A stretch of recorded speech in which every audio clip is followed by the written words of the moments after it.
The gift of the மேஜாய். இந்த கதை எழுதியவர் ஓ ஹென்றி. டெல்லா மற்றும் ஜிம் என்ற கணவன் மனைவி மிகவும் ஏழ்மையாக வாழ்ந்து வந்தார்கள்.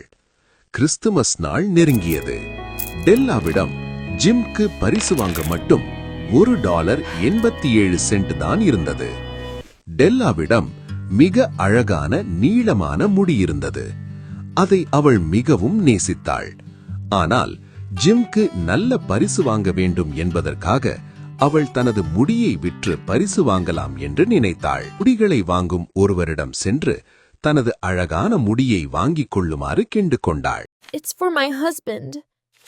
I hope I'm doing the right அவரும் thing. டெல்லாவின் முடியை பார்த்து இவ்வளவு அழகா இருக்கிறது என்று ஒப்புதண்டார். டெல்லா தனது நீளமான முடியை கொடுக்கும்போது மிகவும் வருத்தப்பட்டாள். ஆனால் அது தனது கணவருக்கு பரிசு வாங்க என்பதால் மகிழ்ச்சியும் அடைந்தாள். அந்த பணத்தில் ஜிம்க்கு மிகவும் பிடித்த கைக்கடிகாரத்துக்கான சங்கிலி ஒன்றை வாங்கினாள்.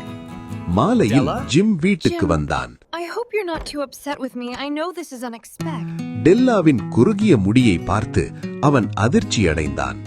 ஏனெனில் ஜிம் டெல்லாவின் அழகான முடிக்காகவே அழகான சீப்புகளை வாங்கி வந்திருந்தான். ஜிம் தனது கடிகாரத்தை விற்று அந்த சீப்புகளை வாங்கியிருந்தான்.